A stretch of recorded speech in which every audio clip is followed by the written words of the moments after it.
Tension ಆಗ್ಬಿಟ್ವಿ ಗೊತ್ತಾ? ಯಾಕೆ ಮಾಡಿ, ಯಾಕೆ ಇಷ್ಟೊಂದು ಅಪ್ಸೆಟ್ ಆಗಿದೆಯಾ? ಮಾಡಿ ಮಾತಾಡು ಮಾಡಿ.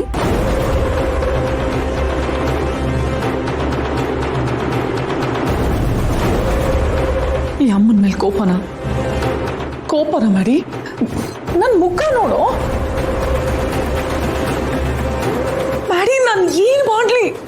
ಕರೆಕ್ಟ್ ಆಗಿ ಮದುವೆ ಟೈಮಲ್ಲೇ ನಾನೊಂದು ದೊಡ್ಡ ಸಮಸ್ಯೆಗೆ ಸಿಕ್ಕಾಕೊಂಡ್ಬಿಟ್ಟಿದ್ದೆ. ಆ ವಿಷಯ ನಾನು ಡೀಲ್ ಮಾಡದೆ ಹೋಗಿದ್ದಿದ್ರೆ ಅದು ವೀರುವರೆಗೂ ಅಥವಾ ಬೇರೆ ಯಾರಿಗಾದ್ರೂ ಆ ವಿಷಯ ಗೊತ್ತಾದ್ರೆ ಈ ಮದ್ವೆ ನಿಲ್ಲದಿರ್ಲಿ, ನಾವ್ ಈ ಮನೆಯಲ್ಲಿ ಇರ್ತಿರ್ಲಿಲ್ಲ, ಕಂಬಿ ಎಣಿಸ್ಬೇಕಾಗಿತ್ತು.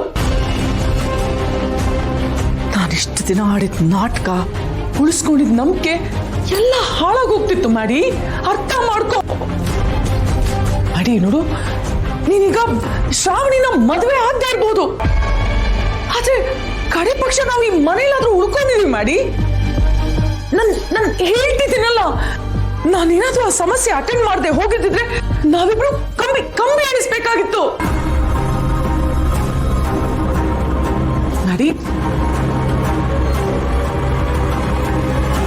ಮಾಡಿ. ನಿನ್ ಮುಖ ನೋಡಿದ್ರೆ ನಂಗೆ ಗೊತ್ತಾಗ್ತಿದೆ ನೀನ್ ಎಷ್ಟು ಅಪ್ಸೆಟ್ ಆಗಿದೀಯಾ ಅಂತ.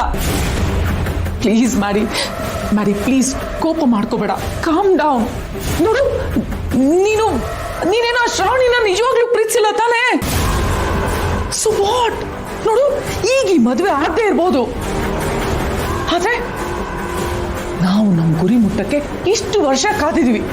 ಈಗ ಸ್ವಲ್ಪ ಡಿಲೇ ಆಗ್ತಿದೆ ಅಷ್ಟೇ. ನೀನ್ ಇವತ್ತಲ್ಲ ನಾಳೆ ಅವಳ ಮದುವೆ ಆಗ್ಬಹುದು. ಸ್ವಲ್ಪ ದಿನ ಕಾಯ್ಬೇಕು ಅಷ್ಟೇ ಮಾಡಿ. ಸ್ವಲ್ಪ ದಿನ ಈ ಅಮ್ಮನಿಗೋಸ್ಕರ ಕಾಯಕ್ಕಾಗಲ್ವಾ?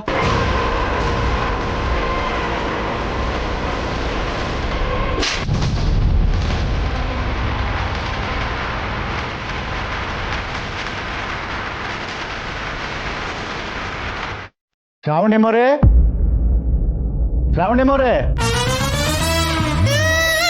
ಶ್ರಾವಣಿ ಮೋರೆ.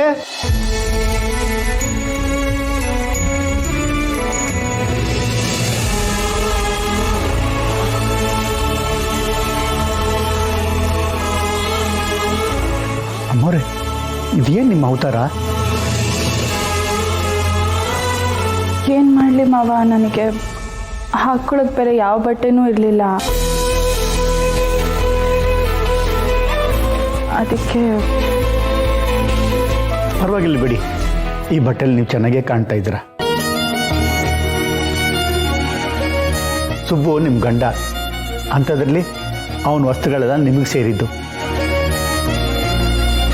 ಈ ಬಟ್ಟೆ ಹಾಕೊಂಡಿದ್ರಲ್ಲಿ ಏನು ತಪ್ಪಿಲ್ಲ, ಹಾಗಂತ ಇದರಲ್ಲೇ ಇದ್ಬಿಡ್ಬೇಡಿ. ನಿಮಗೆ ಅಂತ ಒಂದಷ್ಟು ಸೀರೆ, ಟವಲ್ಲು, ಟೂತ್ ಬ್ರಷು ಎಲ್ಲ ತಗೊಂಬಂದಿದ್ದೀನಿ, ತಗೊಳ್ಳಿ.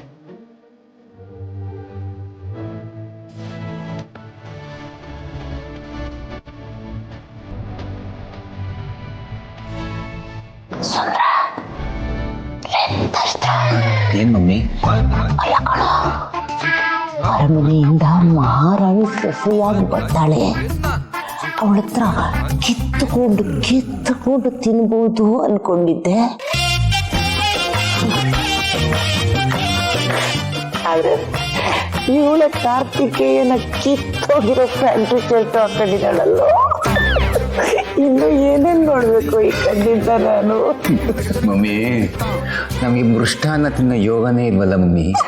ಮೇಡಮ್ ಅವ್ರು ಬರ್ತಾರೆ, ಅವ್ರ ಕಡೆಯಿಂದ ಮೃಷ್ಟಾನ್ನ ಕಿತ್ಕೊಂಡು ತಿನ್ಬಹುದು ಅಂತ ನಾವ್ ಅನ್ಕೊಂಡ್ರೆ, ಆದ್ರೆ ಇವ್ರು ನೋಡಿದ್ರೆ ಮೊಸರನ್ನ ತಿನ್ಕೊಂಡು ಕಷ್ಟನ ಅಪ್ಕೊಂಡು ಬದುಕ್ತೀನಿ ಅಂತಿದ್ದಾರೆ.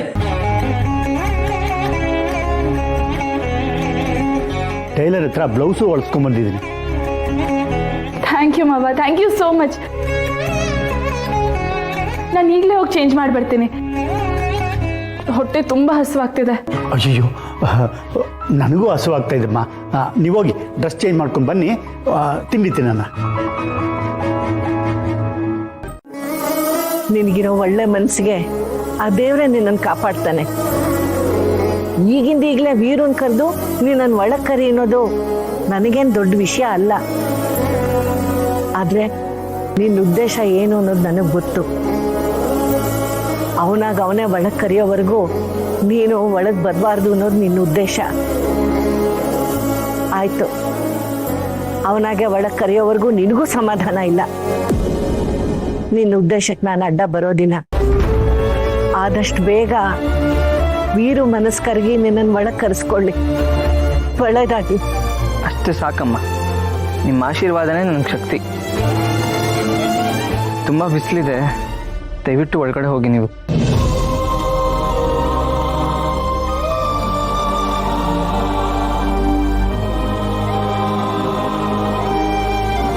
ಹುಷಾರು ಕಣೋ. ಶ್ರಾವಣಿನ ಕೇಳ್ದೆ ಅಂತ ಹೇಳು. ಕಾಲನ ಎಲ್ಲ ಸರಿ ಮಾಡುತ್ತೆ. ಧೈರ್ಯವಾಗಿರಿ.